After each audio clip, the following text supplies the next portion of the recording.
Boa noite, Igreja de Jesus. Estamos reunidos mais uma vez para a glória do Senhor.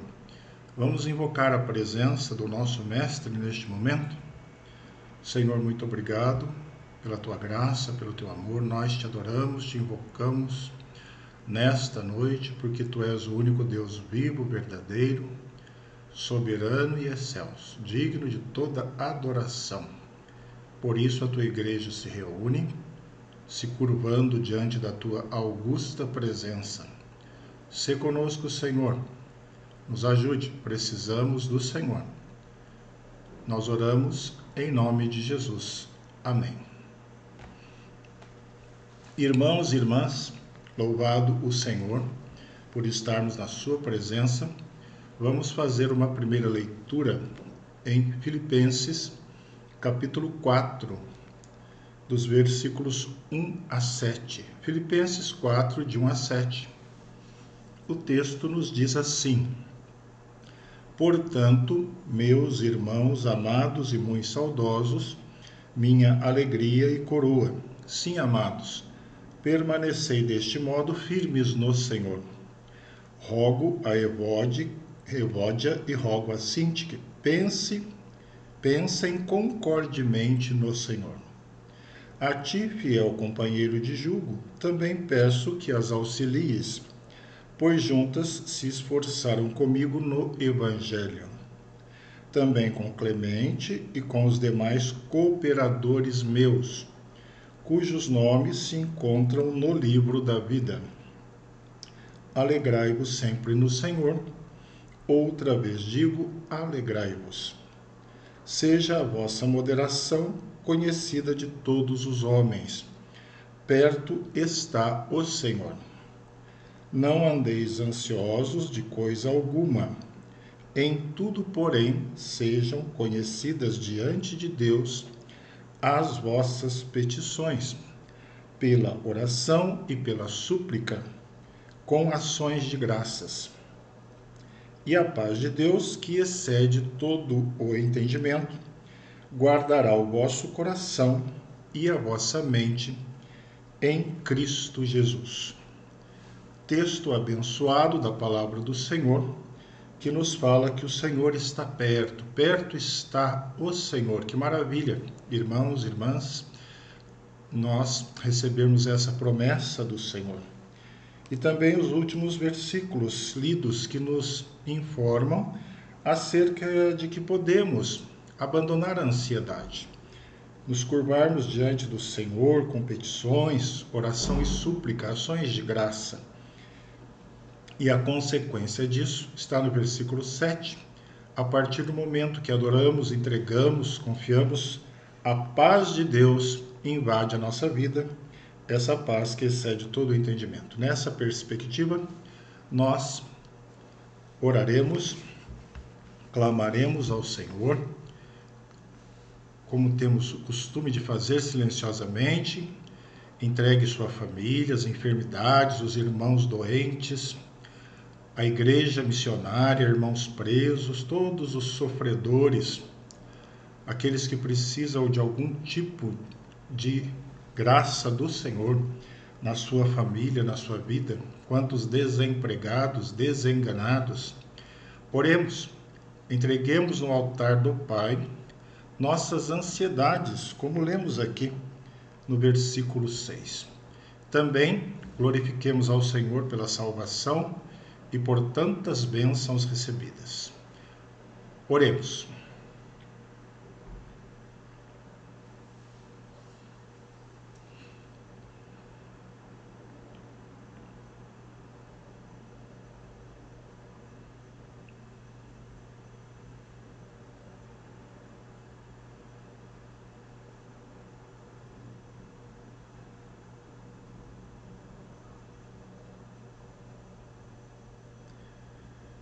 Bendito o teu nome, ó Deus, porque nós podemos nos aproximar do Senhor. Perto está o Senhor. O Senhor se aproxima de nós. A iniciativa vem de ti. Bendito o teu nome. Nós te adoramos por tudo que o Senhor tem feito por nós. Bênçãos sem medida das janelas dos céus. O Senhor tem nos concedido acima de tudo a salvação, perdão dos nossos pecados, bem como, Senhor, o pão de cada dia, o alimento, a vida e tudo mais. Esteja tendo misericórdia das nossas ansiedades, como lemos no texto. Quantos irmãos enfermos, pessoas, ó Deus, nos hospitais, sendo tratadas em casa, estenda a tua graça restauradora. Abençoe com as tuas mãos poderosas, ó Pai, restaurando as nossas enfermidades dos nossos irmãos e irmãs. Abençoe também os desempregados que precisam de perspectivas profissionais. Abra as portas de trabalho ao teu povo.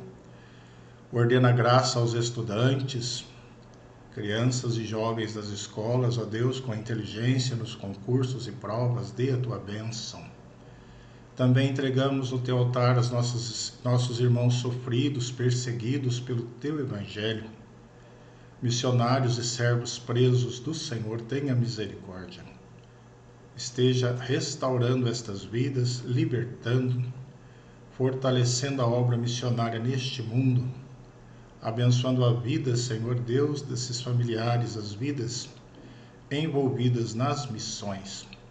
Alcança os nossos irmãos, abençoe a nossa igreja, pastores, líderes. Abençoe, Senhor Deus, aqueles que têm se dedicado nas diversas ações da tua igreja.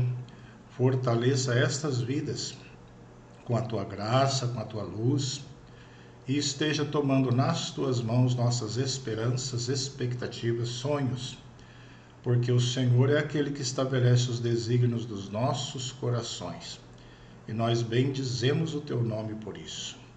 Visite, Senhor Deus, nesta noite cada um, ouça cada oração levantada ao Senhor em agradecimento, louvor, em ações de graça, como vemos no texto, também em petições e em clamores. Que o Senhor responda a cada um, cada lar, que o Senhor, ó Deus, mostre a tua glória em nossas vidas. Nada podemos sem o Senhor.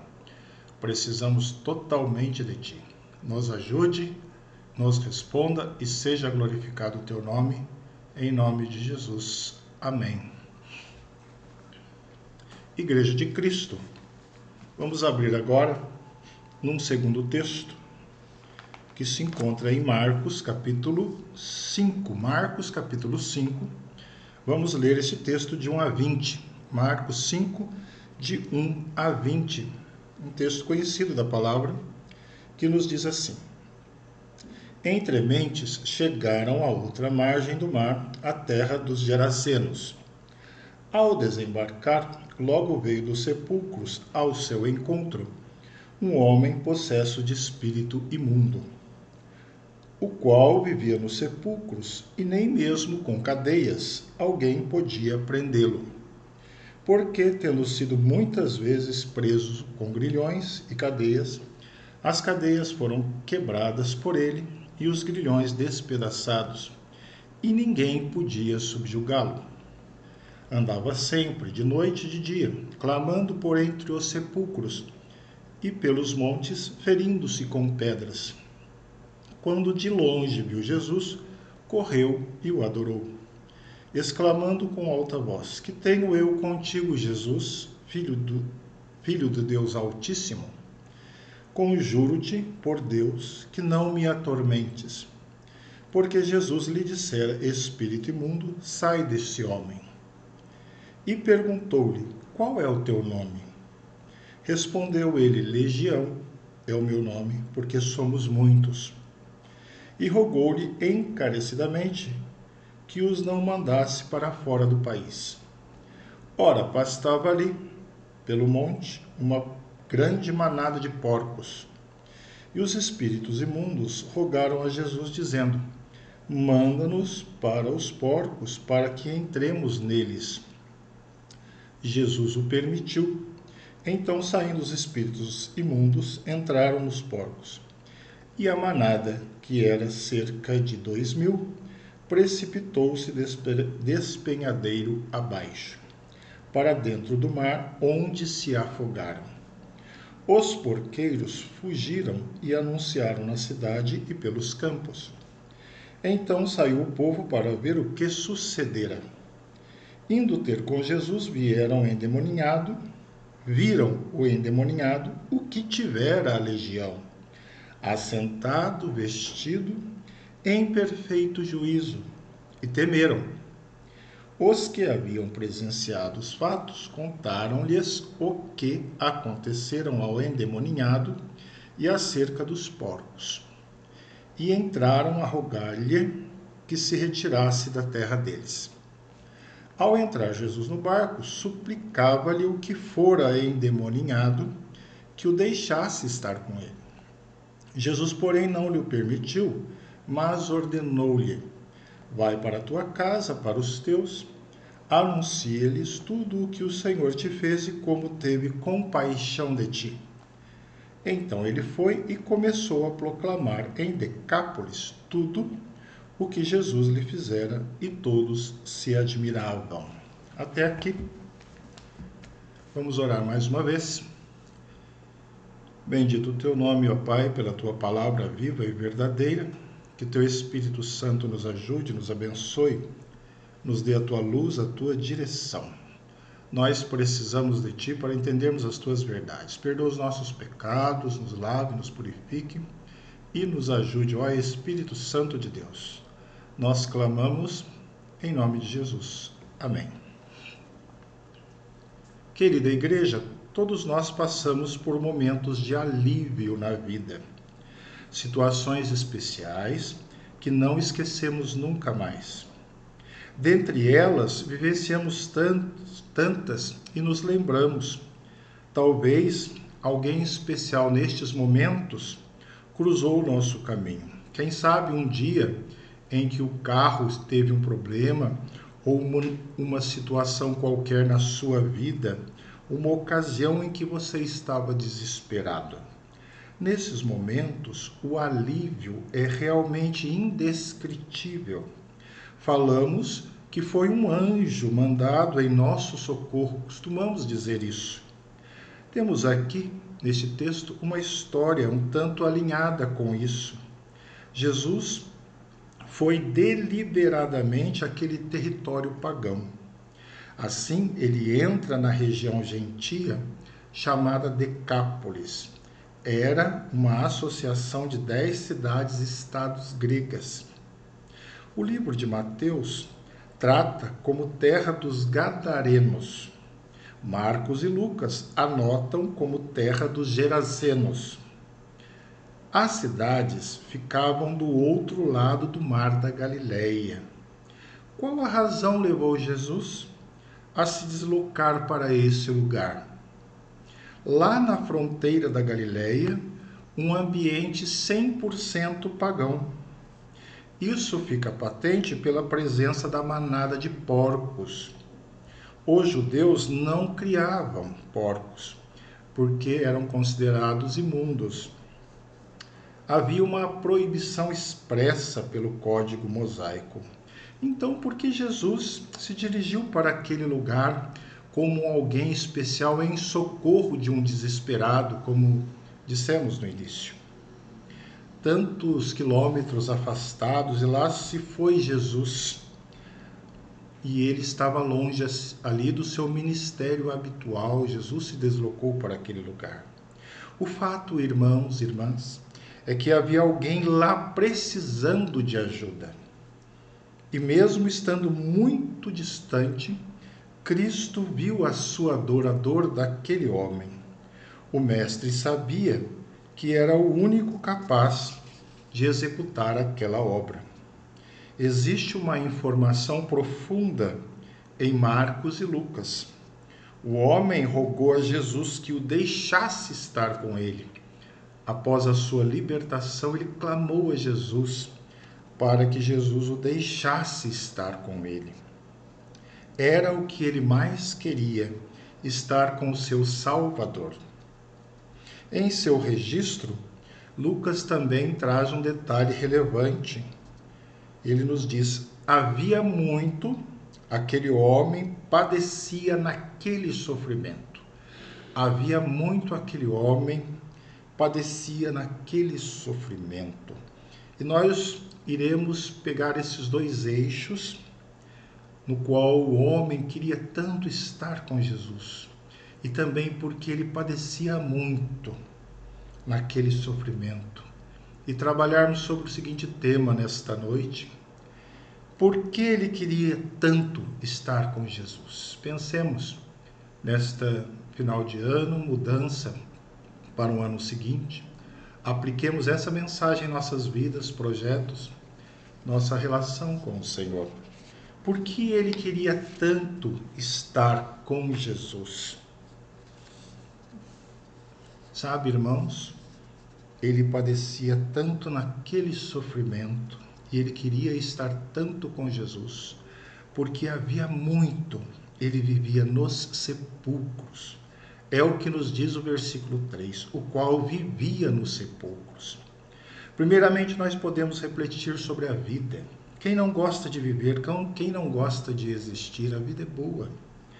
É uma bênção de Deus para nós.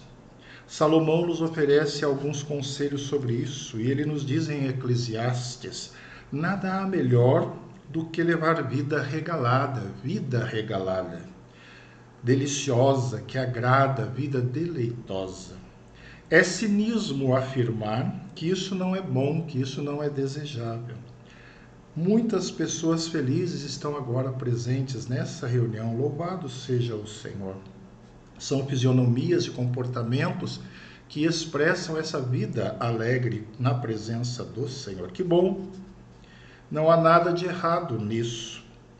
Muitos erroneamente se culpam pela felicidade. Isso é um erro. Mas podemos aprofundar um pouco nessa questão. Pode-se perguntar, por exemplo, onde você vive? Certamente você responderia: eu vivo em minha casa. É muito bom ter a possibilidade dessa resposta.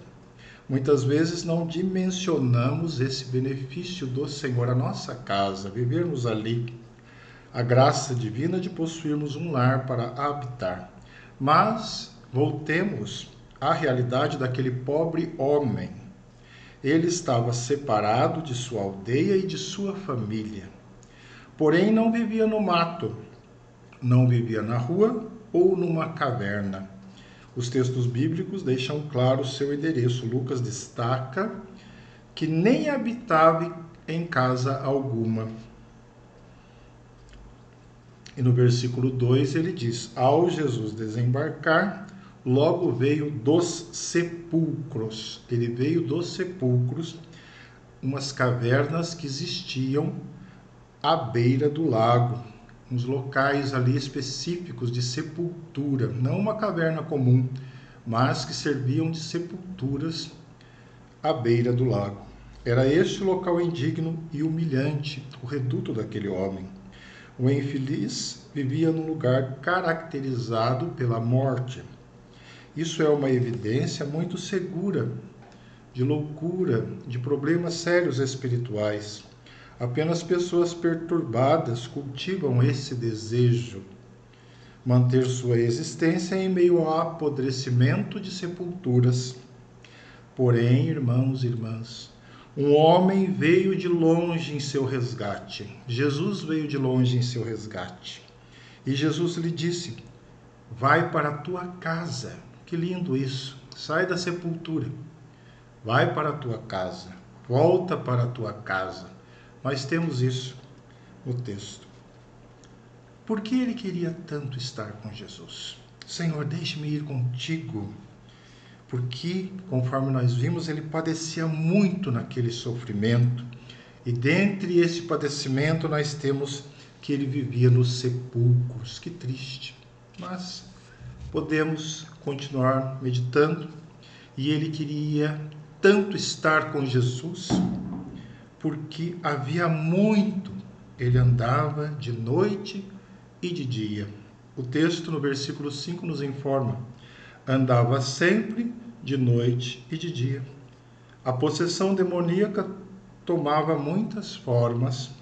Em seus variados estados, ela poderia surpreender e impor às pessoas atitudes contra a sua natureza.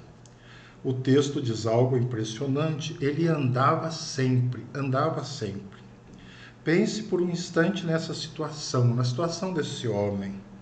Os demônios o impulsionavam a andar sem repousar. Procure imaginar essa condição frenética, inquieta. Sabemos como é bom andar e caminhar livremente. A capacidade de locomoção é uma providência divina. Isso é bom e é muito importante. Porém, uma coisa, irmãos, irmãs, é o equilíbrio, outra é o excesso. Uma coisa é a necessidade, outra é o desatino. E essa carga descompensada, nós vemos aqui um volume desmedido de atividade frenética, ir e vir, andar sempre. O versículo nos diz que ele não tinha trégua nessa ação. Era de noite e de dia. E o versículo também nos apresenta essa dinâmica maldita, contínua. Noite e dia, lá estava ele andando sem interrupção. Isso me fez pensar em como é bom repousar, chegar, descansar, depois de um dia de trabalho, encontrar sua cama e seu espaço de descanso. Após problemas e enfrentamentos, poder descansar. Na maioria das vezes à noite, porém de dia, mas isso não fazia parte da vida daquele homem, da rotina do Geraseno. Para ele só cumpria andar e andar, de noite e de dia, até que um homem piedoso caminhou em sua direção. Um homem que veio de longe e o libertou. E ele ficou, você viu no texto, de maneira impressionante, assentado aos pés de Jesus. O texto nos diz, e Lucas, no seu registro, nos informa, assentado aos pés de Jesus. Aquele que somente andava noite e dia, de repente, assentado aos pés de Jesus. Diante disso, todos temeram, dominados de terror. Aquele que não parava de andar estava assentado. O homem que não tinha repouso, finalmente serenou.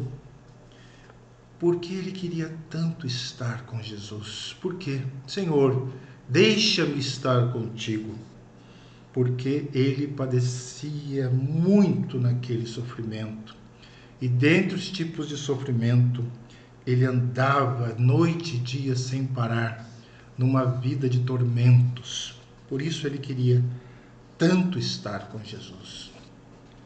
Mas nós podemos também ver que ele desejava tanto estar com Jesus, porque havia muito, ele sofria severa tortura. Isso está no versículo 5. Clamando por entre os sepulcros e pelos montes. Esse clamor de angústia era o grito daquela dor. Os que residiam ali acompanhavam o seu suplício. Eles podiam ouvir o som daquele lamento sem fim. Em minha cidade, onde eu morava, em Cachoeira Paulista, de onde eu vim, é famoso o apito da central. Esse apito marca o fluxo e as vidas dos moradores. Todos já se acostumaram com esse fato cultural. Quem sabe você vem de uma cidade, de uma região, que também tem esse fato cultural de um apito ou de um som específico ali. Isso também, de certo modo, acontecia ali em Gerasa, só que de uma maneira triste, de uma maneira desumana e atroz.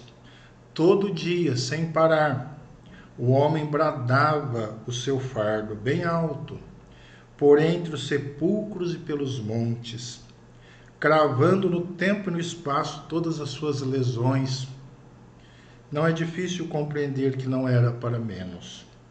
Esse infeliz ser humano estava muito perturbado, pois, além de tudo, ele ainda se feria com pedras, uma violência implacável que gerava a flagelação, brutalidade que resultava em lenta autodestruição.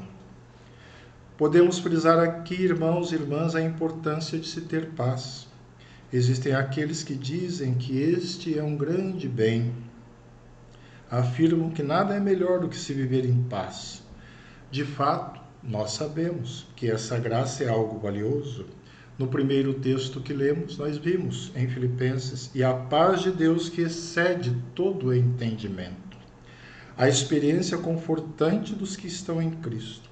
Porém, isso era uma ficção para aquele Geraseno. Paz era um estado que passava muito longe dele. Mas houve um dia que aquela murmuração cessou. Não se ouviam mais os clamores dos sepulcros e dos montes.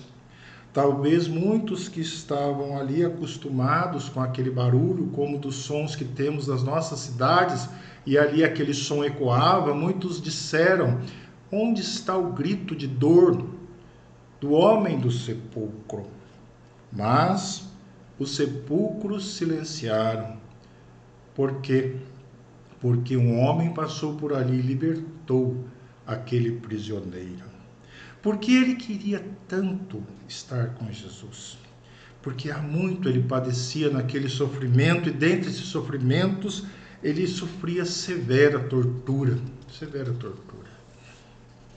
Mas, irmãos e irmãs, ele tanto almejava estar com Jesus, porque havia muito. Ele era apenas um possesso.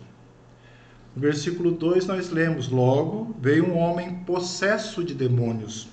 Em nenhum dos evangelhos é mencionado o seu nome. Ele é tratado somente como um homem possesso. Aquele sujeito era apenas uma vítima dos demônios. Um mísero traste manipulado pelo poder das trevas. Nesse ponto é relevante falarmos sobre a autonomia. Se tem uma condição grandemente apreciada é essa. Nós valorizamos muito a possibilidade da autonomia. Ela nos garante diversas alternativas proveitosas. Conseguimos nos relacionar, conquistar, resolver. Com autonomia, podemos decidir tomar posição. Podemos, inclusive, evitar o que pode nos comprometer. Assim, impedimos muitas situações constrangedoras. Porém, era bem diferente o cotidiano daquele homem. Além de excluído do convívio, ele nem se vestia, é o que nos diz Lucas. Você já deve ter presenciado um quadro parecido, desolador desse tipo. É o retrato de uma pessoa completamente subjugada, vivenciando complexos problemas diversos. Retomemos a questão crítica do nome do Geraseno, ou Geraseno. Jesus direcionou uma indagação: qual é o teu nome? Note, a pergunta distinguiu aí o homem dos demônios. Vejamos a palavra grega traduzida por demônios. É um termo amplo para deuses e seres sobrenaturais, espíritos imundos que provocam danos nos homens. Esses espíritos imundos emanam da parte de Satanás. Legião, ele disse. Essa foi a resposta dada ao questionamento. Lucas 8 nos fala: porque tinham entrado nele muitos demônios. Uma legião romana possuía milhares de soldados. Realmente, a liberdade desse homem estava anulada. A sua autonomia totalmente cancelada pelo diabo. Mas veio Jesus. Jesus veio de longe, mas ele ali chegou. E ninguém mais zombou daquele homem, ou da sua nudez, ou aproveitou-se dele. Por que ele queria tanto estar com Jesus? Ah, Jesus, deixa-me ir contigo, deixa-me estar contigo. Porque há muito, irmãos e irmãs, ele padecia naquele sofrimento. E dentre esses sofrimentos, ele era apenas um possesso. Concluindo, Igreja de Jesus, falamos da introdução sobre o socorro oportuno. Uma pessoa abençoada que cruzou o seu caminho, o meu caminho. Você já deve ter vivenciado um livramento desse. Talvez nunca mais se encontrou com essa pessoa que nós falamos, um anjo cruzou o nosso caminho. Jesus foi essa graça na vida do Geraseno. É claro que numa dimensão maior, superior, grandiosa.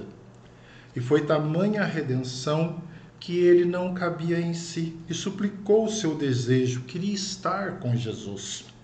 Jesus não lhe permitiu, ele deu uma ordem: vai para a tua casa, para os teus, e anuncia tudo que Deus fez por ti. Ele obedeceu, mas creio que antes de ir ele olhou, mirou a Cristo indo, mirou ali o seu libertador que ia para outras missões e deve ter pensado assim: eu hei de estar com esse homem, eu hei de estar com esse homem por muito tempo estar junto com ele. Resta para nós uma pergunta, irmãos e irmãs, nesse final de ano, neste início de uma nova perspectiva. Se a vida do Geraseno é representativa da nossa condição, qual tem sido o tamanho do nosso desejo em estar com Jesus? Ah, Senhor, eu almejo tanto estar contigo. Grande libertação o Senhor me deu. Que nós possamos refletir e pensar. E para o próximo ano, possamos tomar uma posição diante do Senhor à luz da sua palavra. Que Deus os abençoe. Amém.